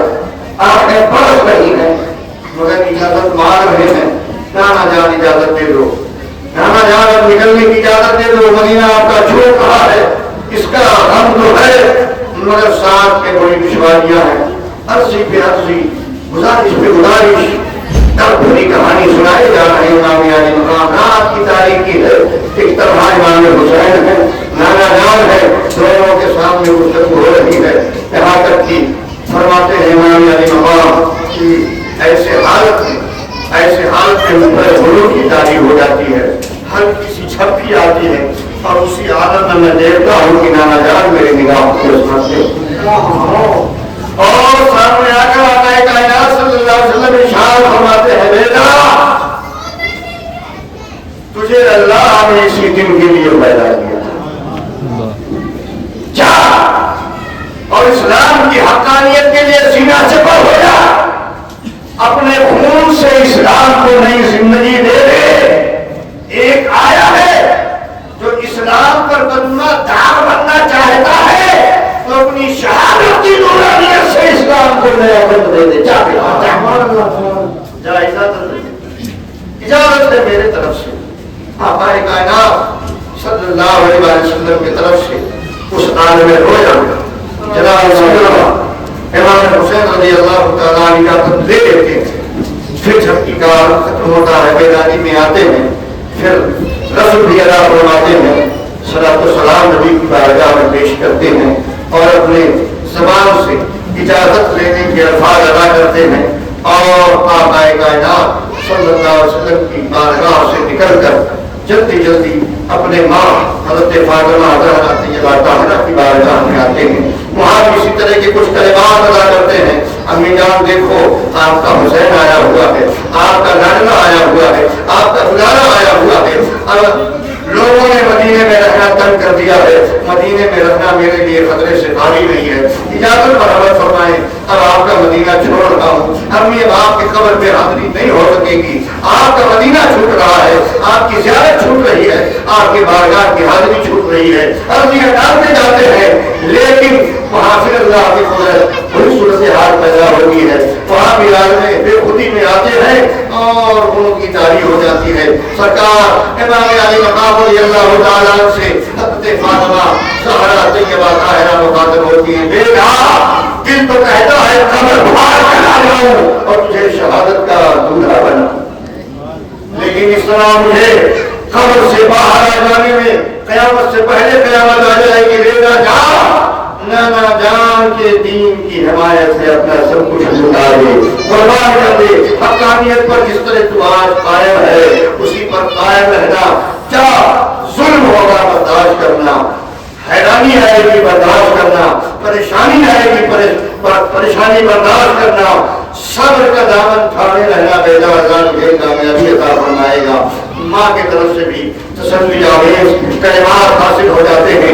امام علی مقام رضی اللہ تعالیٰ عنہ کو بھائی حسن کی قبر پر آتے ہیں، وہاں بھی اجازت لیتے ہیں اور دیگر مقدس ہستیوں کی بارگاہ میں رات کی تاریکی میں حسین اعظم ہے جو کے بعد دیگر حاضری دیتے ہیں اور پھر الوداعی سلام نانا جان کی بارگاہ میں پیش کر کے رات کی تاریکی میں اپنا سارے سفر مختصر لے کر مدینہ الرسول سے روانہ ہو جاتے ہیں۔ مکہ شریف تشریف لاتے ہیں آپ کا مکہ میں بھی سب کچھ تھا،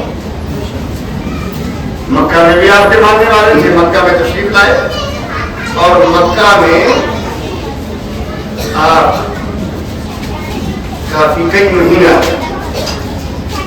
کسی کے خلاف کوئی اقدام نہیں کیا اور نہ ہی کسی سے کوئی بیعت لیا، نہ کسی کو آپ نے کچھ برا بھلا کہا، نہ اس معاملے میں کوئی گفتگو، خاموشی خاموشی، لیکن خبر تو پھیلتی ہے نا، خبر تو روکتی نہیں۔ کوفہ والوں کو پتا چلا، شامیوں کو بھی پتا چلا، کوفیوں کو بھی پتا چلا، کوفیوں کو جب پتا چلا ان کے پیٹ میں درد اٹھا، اور درد کیا اٹھا، یہ مسئلے آتے ہیں خلافت نہیں گئی، انہیں خبر ملی کہ یزید تخت نشین ہو چکا ہے اور حسین ابن علی کو بیعت پر مجبور کیا اور وہ مدینہ چھوڑ کر مکہ چلے گئے. تو کوفیوں نے آپس میں مشورہ کیا کیوں نہ ہم امام حسین رضی اللہ تعالیٰ عنہ کو کوفہ بلا دیں. کوفہ ہی رہ چکے تھے اپنے والد گرامی کے ساتھ کوفہ رہ چکے تھے امام علی مقام اور شیعہ علی کا وہ مرکز تھا. امام حضرت مولانا کائنات شیر خدا رضی اللہ تعالیٰ کے محبین تھے, ایسا کہ نہیں محبین تھے, ماننے والے بھی تھے اور خارجی بھی تھے, لیکن ایسے ماننے والے تھے جو بات کی بے وفائی بھی کرتے. اہل کوفہ کو معلوم پڑا حسین اعظم مدینہ چھوڑ کر مکہ پہنچ گئے اور یہاں سے خطوط لکھنا لوگ شروع کرتے ہیں, خط بھیجنا شروع کرتے ہیں. مختصر سے راستے میں خطوط سے ایک جھولا بن جاتا ہے. خط پڑھتے ہیں امام رکھتے, خط پڑھتے ہیں امام رکھتے, خط پڑھتے ہیں امام رکھتے. بے شمار خطوط جب آ گئے, خط کا مضمون کیا رہتا تھا؟ مضمون خط یہ ہوا کرتا تھا, کوفیے لکھتے تھے کہ اے امام, ہمارے سروں پر اب کوئی امام نہیں رہ گیا. امیر معاویہ کے انتقال کی خبر بھی بھیجی, امیر معاویہ کے انتقال کی خبر بھی بھیجی کہ ابھی تک ملک شام کے کچھ حصے پر آپ کے بڑے بھائی حسن مشتبہ کے دیے سے جو خلافت کا معاملہ تھا وہ حضرت امیر معاویہ کا تھا, مگر ان کا انتقال ہو چکا. اب ہمارے سروں پر کوئی امام نہیں رہ گیا. آپ تشریف لائے, آپ کے بھائی حسن مشتبہ کا انتقال ہو چکا, امیر معاویہ بھی جا چکے ہیں, آپ کے والد گرامی کو کسی کوفہ میں شہید کر دیا گیا. اب ہمارے سروں پر کوئی امام نہیں رہ گیا ہے, امام تشریف لائے اور ہماری اصلاح فرمائے. کوفیوں نے خطوط بھیجا, امام تشریف لائے, ہماری اصلاح فرمائے. امام علی مقام رضی اللہ تعالیٰ حسین اعظم رضی اللہ تعالیٰ عنہ خطوط اور ان پیغامات کے پیش نظر وہاں بھی تحری سے کام دیتے, غور و فکر کرتے, بلکہ میں کہوں گا اجتہاد کرتے, اجتہاد کرتے. خطوط دیکھ کر امام علی مقام نے کوفہ جانے کا ارادہ ظاہر کر دیا, لیکن مکہ کے اکابر پہنچ گئے.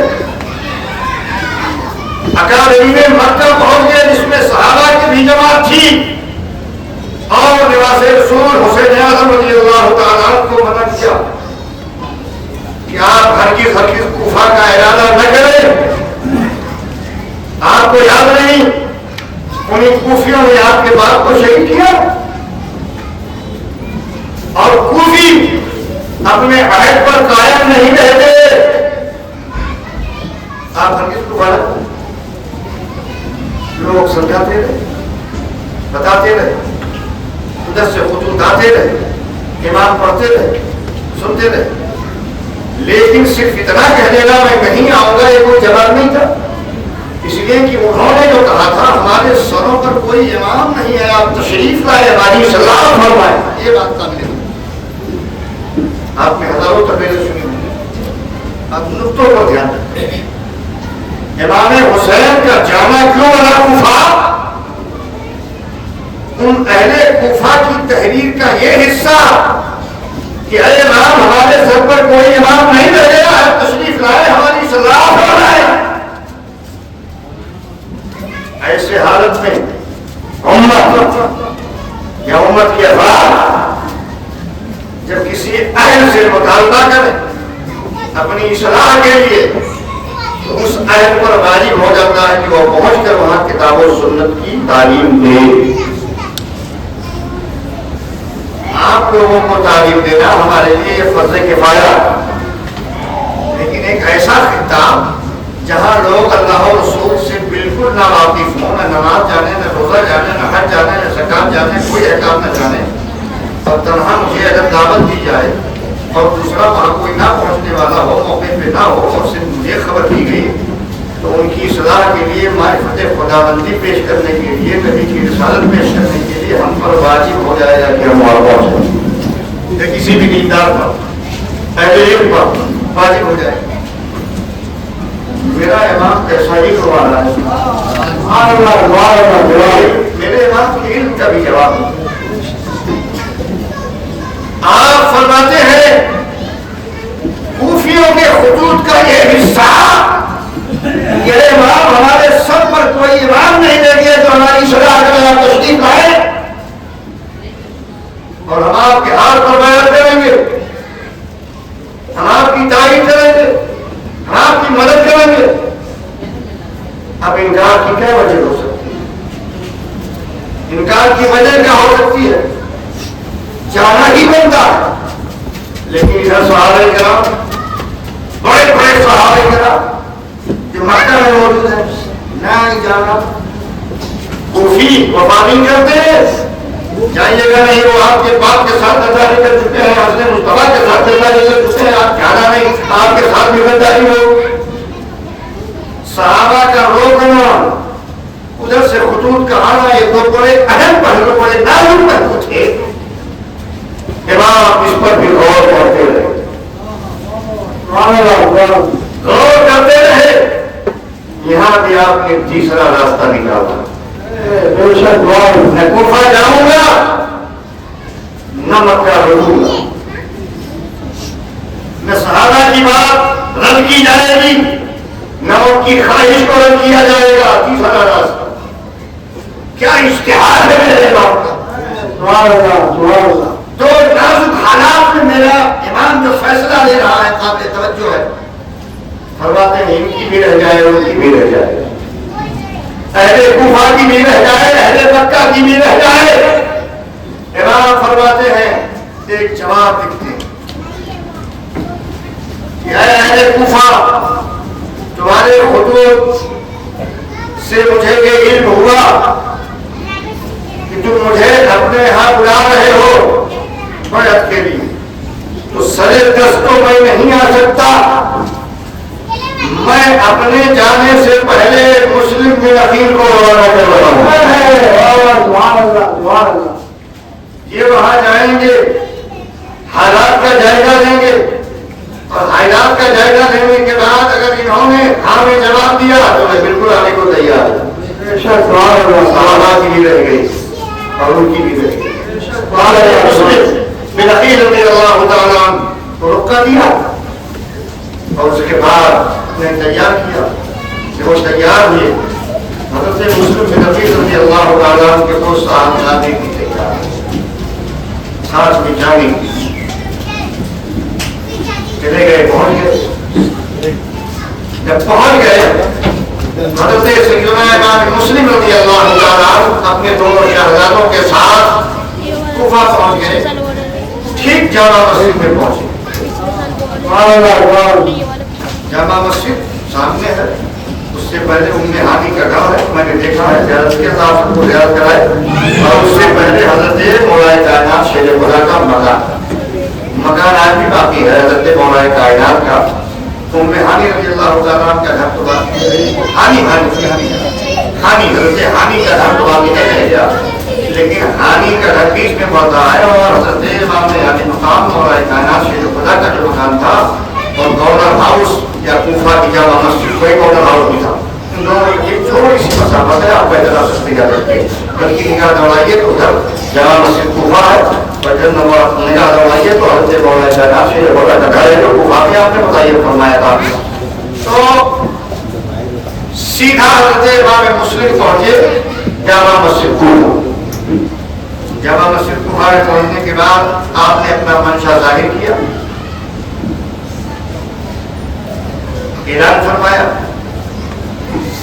میں امام حسین کا فرسودہ ہوں، اپنا مقصود بیان کیا، چونکہ تمام اہل کوفہ نے خطوط بھیجے ہی تھے، اس لیے بہت ہی جلدی لوگ جمع ہوتے رہے، اور ہوتے ہوتے ہوتے پورا کوفہ جمع ہو گیا، اور سبھوں نے حضرت سیدنا امام مسلم رضی اللہ تعالیٰ کے ہاتھ پر امام علی مقام کی بیعت کرتی ہے.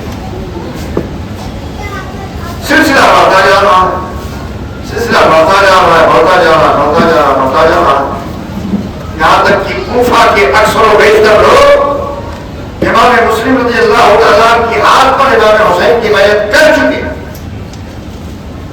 ادھر شیطانوں نے اپنا کام شروع کیا. انہیں کوفیوں میں سے کچھ بدماشوں نے، دنیا داروں یزید کے مذہب لکھا، اے یزید اگر تم کوفہ بچانا چاہتے ہو، یہاں کے یہ موجودہ حالات ہیں، یہاں کے گورنر نعمان ابن بشیر ہے، صاحب یہ رسول ہے، یہ سستی دکھا رہے ہیں، رکا بھیجا گیا. رکا جو بھیجا گیا کہ حضرت نعمان ابن بشیر کو نہ صرف یہ کی تاکید کی گئی بلکہ انہیں معذوری کا روکا دیا. اور لوگوں نے یزید کو مشورہ دیا کہ وہاں کا حاکم ایسے شخص کو متعین کیا جائے جو جری ہو، بہادر اور سخت ہو. اس وقت ایک بڑا جری، بدماش، بددینت، بدسیرت، بدکردار ابن زیاد برہا، یہ بصرہ کا حاکم تھا. یزید کے رکے پر ابن زیاد کو اب کوفہ کا بھی حاکم بنا دیا گیا، گورنر بنا دیا. ابن زیاد کی بحالی کا رکا اور نعمان ابن بشیر کے معذوری کا رکا، دونوں ساتھ ساتھ پہنچتا ہے. اور ابن زیاد جب داخل ہوتا ہے کوفہ تو حجازی لباس، حجازی راستہ، یعنی جو راستہ مدینہ شریف سے آتا ہے، رات کی تاریکی میں سر شام داخل ہوتا، سر شام میں اندھیرا ہو جاتا، اندھیرے میں داخل ہوتا. کیوں؟ اسے بھی یہ خدشہ تھا کہ میں کھلا اپنے آپ کو پہچانا کر داخل ہوا تو کہیں یہ سب کے سب جو امام مسلم کے ہاتھ پر بیعت کر چکے ہیں، میرا کام نہ ہو جائے. اس لیے خبر تھی کہ امام حسین رضی اللہ تعالیٰ کے بھیجے ہوئے قاصد حضرت امام مسلم نے جو بیعت لی ہے، حالات کی درستگی کو دیکھ کر امام کے پاس انہوں نے خط بھی لکھ دیا ہے کہ امام تشریف لائے، کوفی اپنے عہد پر قائم ہے.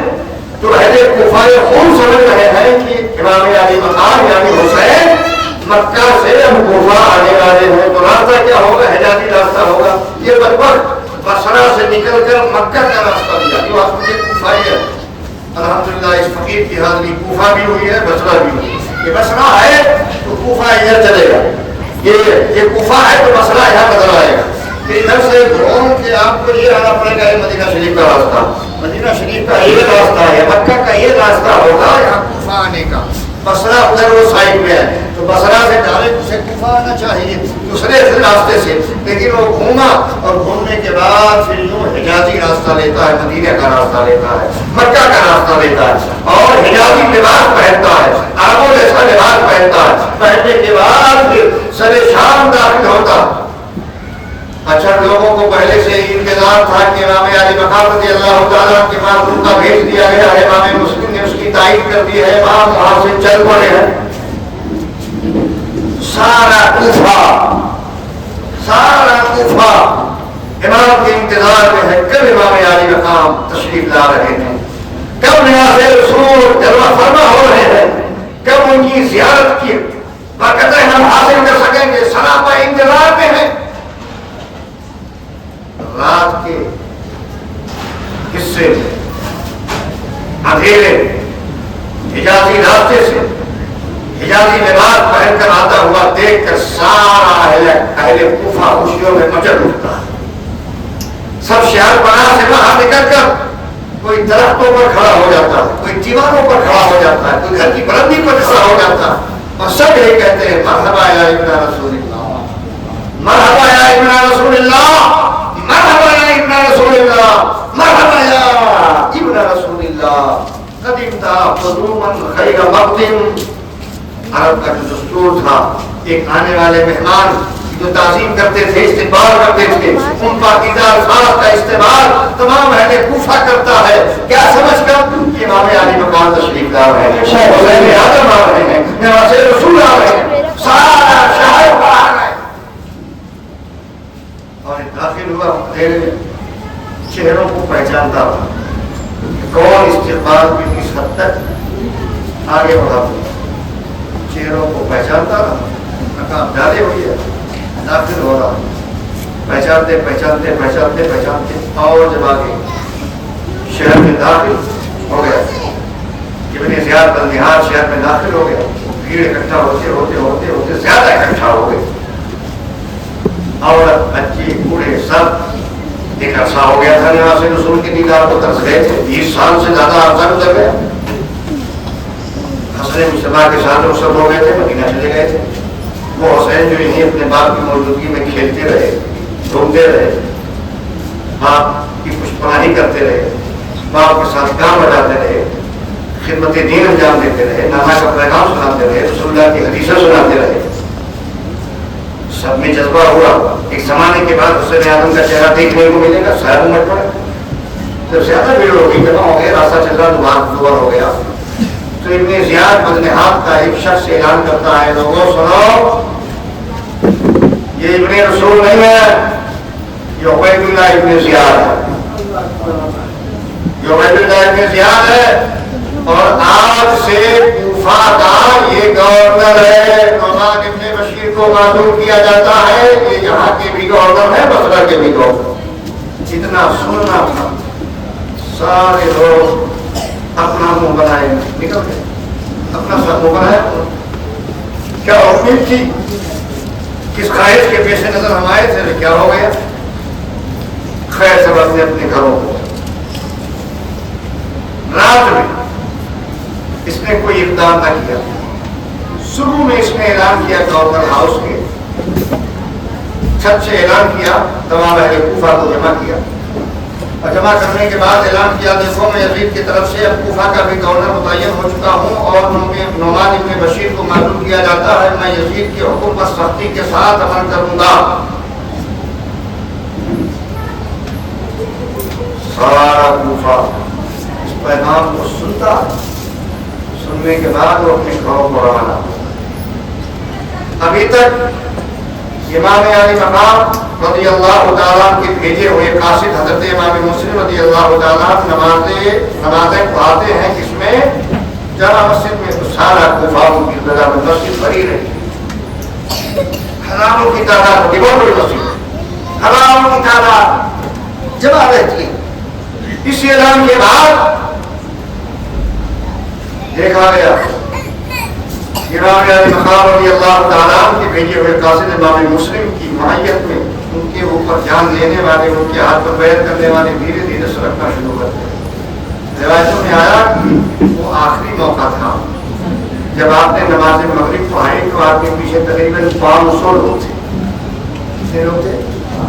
500 کوفی آپ کی خدا میں نماز پڑھ رہے تھے، لیکن جب آپ نے سلام پھیرا ہے تو ایک بھی شخص وہاں نہیں رہا، ایک بھی شخص نہیں رہا۔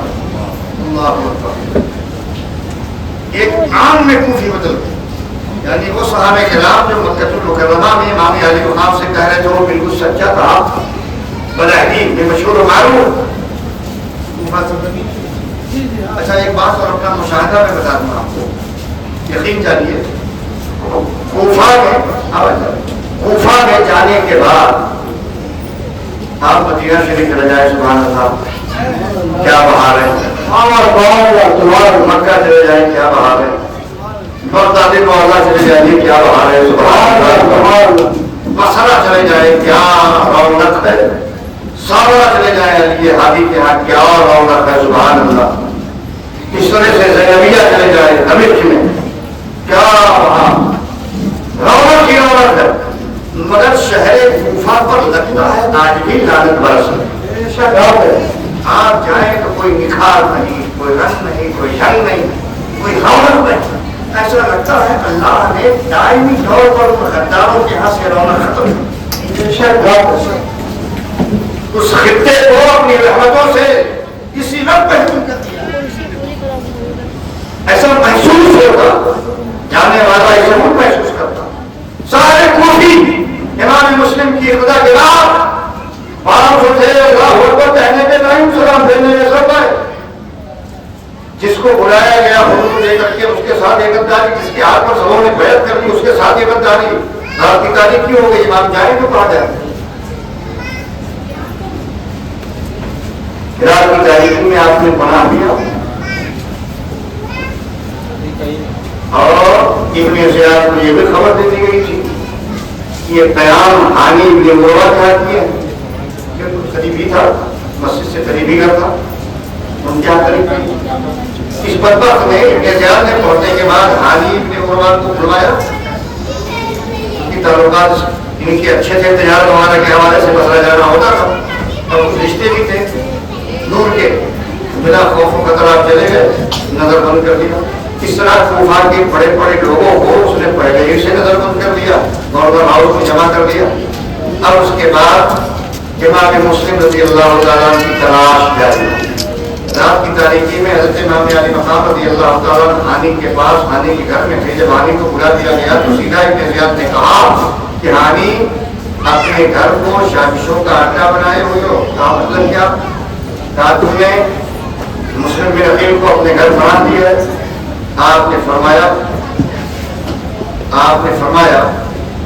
کہ نہیں ایسا کچھ نہیں ہے, لیکن یہ غلام ماقل نامی یہ غلام کو ابن زیاد نے تیار کیا تھا کچھ پیسے دے کر کہ جاؤ حضرت مسلم بن عقیل کا پتہ لگاؤ اس گھر میں ٹھہرے ہوئے. یہ غلام جاتا تھا سیدھا جامع مسجد کوفہ, نماز پڑھتا تھا اور بیٹھا رہتا تھا, لوگوں سے معلومات دیتا رہتا تھا. ایک شخص کے پاس گیا, مسلم نے اوسجا رضی اللہ تعالیٰ عنہ نماز پڑھ رہے تھے. پہنچنے کے بعد ضرورت دینار دکھائے, درہم دکھائے, پیسوں کی تھیلیاں دکھایا اور کہا میں محب اہل بیت ہوں, میں سنا ہوں کہ کوئی بزرگ اس شہر میں تشریف لائے ہوئے ہے, میں اسے ملنا چاہتا ہوں. اور حیرانی خوف تو پورے کوفہ پہ چھایا ہوا تھا. مسلم بن اوسجا نے فرمایا مسجد میں اور دوسرے لوگ بھی ہیں تو ان سے نہ پوچھ کر مجھ سے کیوں پوچھتا ہے؟ اس بدبخت نے کہا کہ آپ کے چہرے سے محبت اہل بیت لمایا.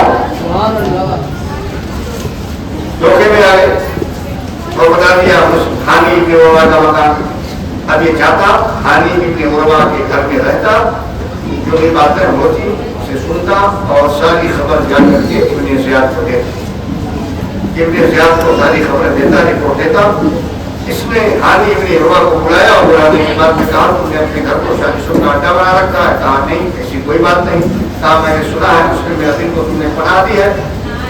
تو حضرت حانی ابن عروہ فرماتے ہیں نہیں, میں نے پناہ نہیں, رات کی تاریخی کو تشریف لائے, انہوں نے مجھے میرے اپنے گھر میں رہنے کے لیے درخواست کی, میں نے گھر کھول دیا اور انکار نہ کر سکا.